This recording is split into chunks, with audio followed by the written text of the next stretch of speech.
Today, I wanted to talk to you about the right way to use testimonials, because I see a lot of websites where people use testimonials and they're missing an opportunity, because the existence of people who like you is good proof. It's good social proof that you have clients and customers who are happy with you. But you can get more mileage from a testimonial if you are able to use a testimonial to counter an objection. If you think about your clients or potential clients, there are reasons why they're hesitant to use you, or even just to use somebody who does what you do. And one of the great ways to knock out that hesitation is to show that potential client somebody like them who directly addresses that objection. So it's not you saying, hey, that doesn't count in my case, or that's not something you need to worry about. It's the client saying it. So the way that I want to show you this is through some before and after testimonials from a website that we're writing at the moment. And the website that we're writing at the moment is for a lawyer.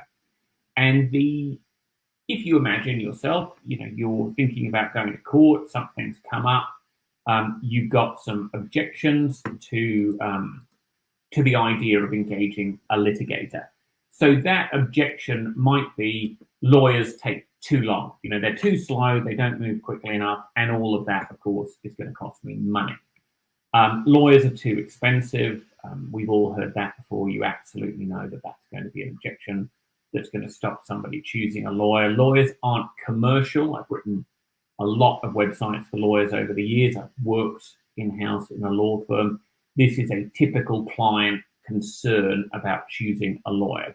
They're not commercial. They're too involved in the law and what's a win at law, but they're not good at business, because winning a case, which can take 3 years, might not actually be a win for the business. Lawyers will make you feel stupid. Common objection. The underdog is screwed anyway, so what's the point in going finding a lawyer? I'm never going to win. And a typical objection, particularly for larger companies, is I'm going to walk into the office, I'm going to meet a partner who's charging me $100,000 a day, but actually my work is going to be being done by some 25-year-old that I'm never going to meet. So these are the things that are going through the potential client's head as they work to make a decision. So what I noticed recently with this client, and I've changed the name of the client, but these are genuine testimonials.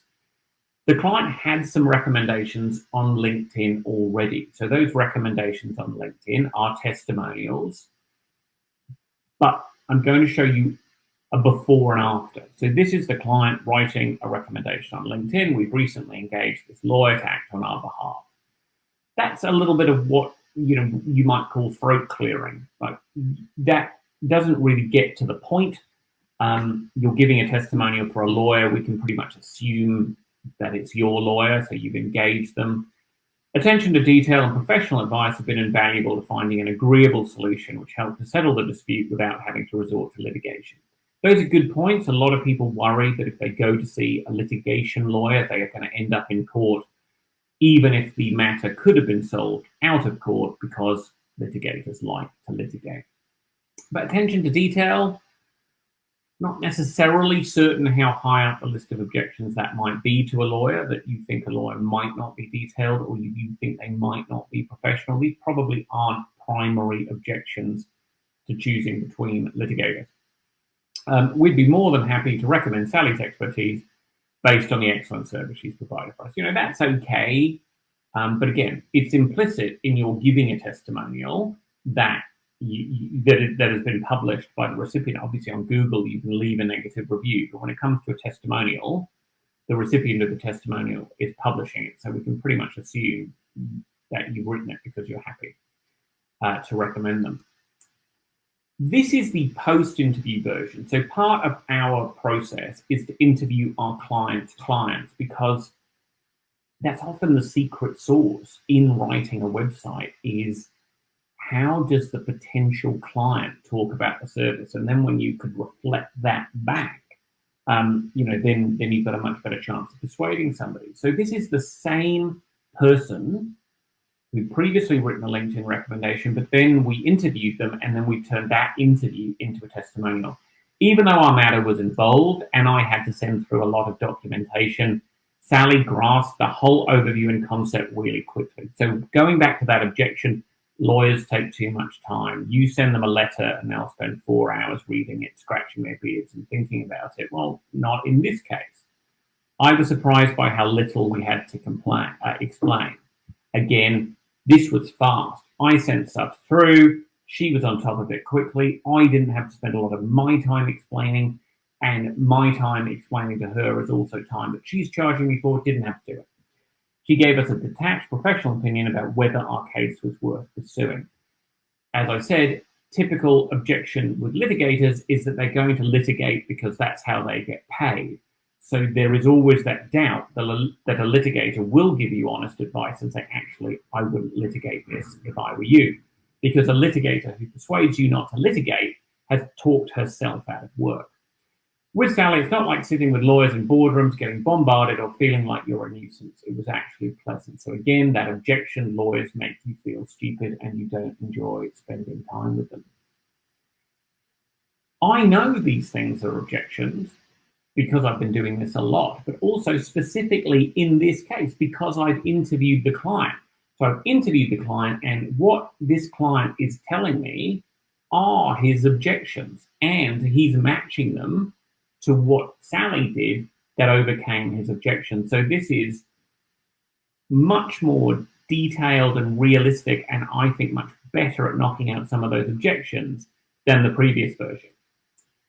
Here's another LinkedIn version, different client, left a recommendation. Sally's helped us set up an Australian business. That doesn't say that she's done it well, it just says she's done it. And it's probably not an objection in this case that the lawyer wouldn't be able to do this. She's also reviewed the relevant commercial and IP legislation and helped us draft some contracts. Again, this is stuff that we might expect a lawyer to be able to do.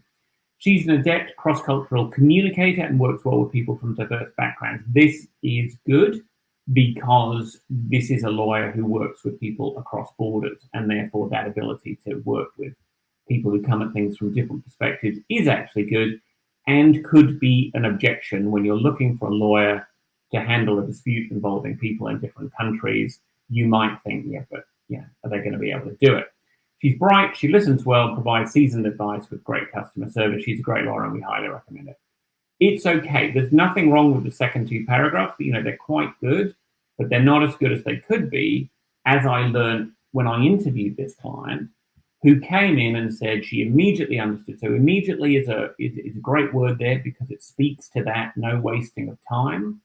Understood our problem being treated dismissively by a larger company. This isn't knocking out an objection, but it is building a bond with somebody like this client who's a smaller player in the market, who's being bullied. You're going to immediately feel as that kind of client, hello, this is great. I've got a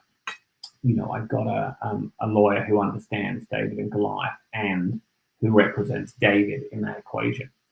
She knew exactly how to defend us, and now they know her by name in the Home Office. So again, we're going to this cross-border thing. If you're the subsidiary of an overseas firm, it's a great win for you that the lawyer that you've chosen in this country is highly regarded in your head office.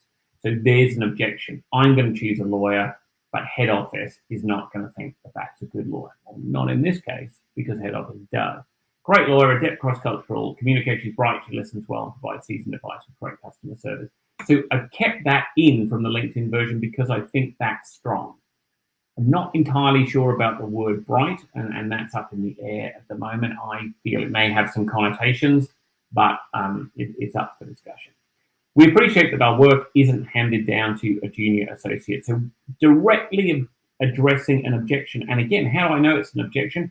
Because this guy said it to me on the phone. He's instructed lawyers previously, and he does not like being charged to talk to a partner while knowing that somebody cheaper and less experienced is the one actually doing the work. So he knows that, he said that, and it's out there. And gives it due consideration and comes back with options that I wouldn't have thought to come up with myself. Again, another objection is you go and see a lawyer and the lawyer doesn't tell you anything that you don't already know.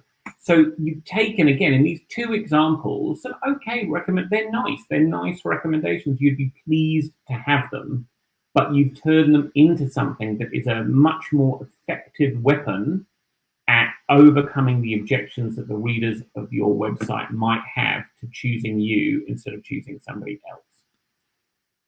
Final version, and then, please, if you're enjoying this video, do, as I say, click like, subscribe, comment, let us know what you think. If you're listening to the podcast, this is available as a podcast. So if you're not listening live and you're listening to the recording, welcome. And if you're interested in finding our recordings, you can find them at Taleist.agency/SOS. We've got video recordings there and the audio and the links to where the podcast can be found. So do please ask your questions in the comments if you're listening live. If you listen to the podcast, you can go to Taleist.agency/SOS and ask a question in advance. And in a future edition of the podcast, you'll be able to hear your answer. So here's that third testimonial. I found Sally to be very professional and courteous. I mean, courteous, potentially lawyers making you feel stupid, but again, I don't know that courtesy would be the key objection, and I don't think professionalism is necessarily a big objection to lawyers. I think lawyers have a reputation for being professional. I'd say their reputation is more for sometimes letting that professionalism get in the way of being actually useful, but professionalism is not, I think, a big objection. She's always willing to go above and beyond her role. That's nice, but what does that mean? And it may be an objection that lawyers insist on swimming in their lane and won't do anything more, but what's the more? Recently, Sally represented us in litigation. Due to her diligence and hard work, we had a positive outcome. I've no hesitation recommending Sally. It's all nice. Again, you'd be happy to get this recommendation. You'd be better off with this recommendation than no recommendation. But let's look at what the same person said during an interview, then turned into a testimonial. The way Sally puts things together is exceptional. In the cases she's handled for us, so there's cases plural, that's quite nice, indicating you've gone back. So you recommend this person, you say they're worth using, and you have yourself used them more than once. I've noticed we've been far better prepared than the other side. That's very specific. So we've heard in the LinkedIn versions that this lawyer is diligent, but how do you quantify diligent? What does diligent mean? It means you've seen it because she's better prepared. And in being better prepared, you've seen her prevail. So what a great thing for somebody to be thinking about. How am I going to know that I've got the best possible lawyer? Well, this person is saying, I've watched it happen. I know I had the best lawyer, and I can tell you it was because. Some lawyers ruin a negotiation fighting over a point of law. Back to that objection that litigators will litigate, and litigators are like a dog with a bone. The bone is a point of law, and the litigator will gnaw at the point of law to the exclusion of what's going on around them. And what's going on around them, if you're a business person, is your business. That could be being derailed while lawyers gnaw on the bone of a point of law, and you would just rather they got on with finding a resolution, even if it wasn't the perfect example of justice. Sally gets the commercial element when she's negotiating. She doesn't push the legal points at the expense of reaching a good deal. That's because she's always listening to the client. So again, you're not made to feel stupid. This is somebody who's always listening. So same people, two different versions of how they think. One version completely authentic because it was taken from an interview, but by listening during that interview to what objections this client had and knowing from research what objections other clients had, we were able to better calibrate those testimonials to deliver on conversions on the website. Testimonials are probably the best form of social proof that you can have, and social proof is arguably, in most cases, the best form of proof you can have on your website. If you'd like to know more about using social proof effectively to increase the conversions on your website, Taleist does have a masterclass. So if you go to taleist.agency /online training, or the link on the screen there, taleist.agency /courses/masterclass social proof, or just search Taleist social proof and you'll be bound to find us. And we have a masterclass that's all about the ways that you can be using the social proof you already have more effectively. Now, as I promised, we do answer questions.